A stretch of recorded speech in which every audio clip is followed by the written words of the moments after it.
আপনারা দেখুন যুগবীক্ষণ, যুগের সাথে মানুষের পাশে সর্বদা এগিয়ে। 7 বছরের জেল এসআইআরে ভুল তথ্য দিলেই কবে থেকে শুরু হচ্ছে কেন্দ্রের 8তম পে কমিশন? বাংলাদেশ থেকে আগত মতুয়া ও উদ্বাস্তু সম্প্রদায়ের জন্য কি রায় দিল সুপ্রিম কোর্ট? দলে সুযোগ না পাওয়ায় এবার কোচকে মারধর। ডিভোর্সের কারণে বিয়ে বন্ধ মন্দিরে। আপনারা দেখছেন যুগবীক্ষণ খাস খবর। আসছি বিস্তারিত খবরে। এসআইআর আবহে কড়া বার্তা নির্বাচন কমিশনের। ইতিমধ্যেই রাজ্যে চলা এসআইআর নিয়ে আতঙ্কে বহু মানুষ। এর মধ্যে কারোর প্রাণ গিয়েছে, আবার অনেকেই এই আতঙ্কে অসুস্থ। এমতো পরিস্থিতিতে ভুয়ো ভোটারকে ঠেকাতে কড়া নির্দেশ কমিশনের। কেউ যদি সরকারি নথি অথবা পরিচয়পত্র জাল করে তাহলে তাকে আইন মেনে শাস্তি দেওয়া হবে বলে জানানো হয়েছে।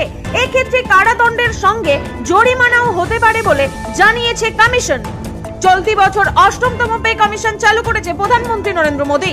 এই পে কমিশনকে কেন্দ্র করে বেতন বৃদ্ধি হবে বলে মনে করেছিলেন অনেকেই। 2026 সালের 1 জানুয়ারি থেকে এই 8তম পে কমিশন কার্যকর হওয়ার কথা ছিল, কিন্তু গত 3রা নভেম্বর 8ম বেতন কমিশন তাদের টার্ম অফ রেফারেন্স জানিয়ে দিলেও তা কবে থেকে বাস্তবায়িত হবে এখনো তা চূড়ান্ত হয়নি।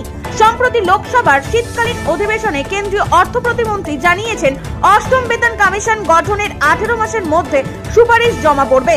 8ম বেতন কমিশন কার্যকর করার দিনক্ষণ নিয়ে সিদ্ধান্ত নেবে সরকার, অর্থাৎ সরকারের হাতে এখনো পর্যন্ত বেশ কিছু সময় রয়েছে বলে কার্যত এই কারণেই সরকারি কর্মী ও পেনশনভোগীদের বেতন বৃদ্ধি নিয়ে নতুন করে তৈরি হয়েছে অনিশ্চয়তা।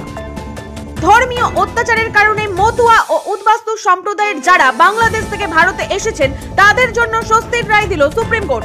অনেকদিন ধরেই এই সম্প্রদায়ের মানুষরা আগে নাগরিকত্ব পরে ভোটারের দাবি জানিয়ে আসছিলেন। এবার এই দাবি পূরণ করলো শীর্ষ আদালত। ওপার বাংলা থেকে আগত মতুয়া ও উদ্বাস্তু সম্প্রদায়ের জন্য মঙ্গলবার শীর্ষ আদালত নির্দেশ দিয়েছে আগে নাগরিকত্ব পরে ভোট অধিকার বলে।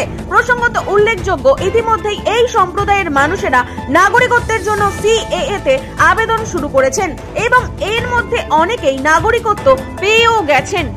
যুগবীক্ষণ বিনোদনে বাংলা, সবাই দেখুন, আমরা দেখছি, আপনারাও দেখুন।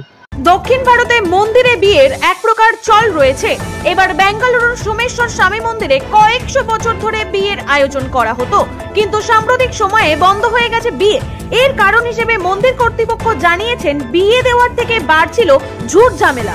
বিবাহ বিচ্ছেদ হলেই সাক্ষী হিসেবে আদালতে হাজিরা দিতে হচ্ছিল পুরোহিতদের, ফলে মন্দিরের চেয়ে আদালতেই অধিক সময় যাচ্ছিল তাদের। এমত অবস্থায় ঝুট ঝামেলা থেকে রেহাই পেতে মন্দিরে বন্ধ করা হয়েছে বিয়ে।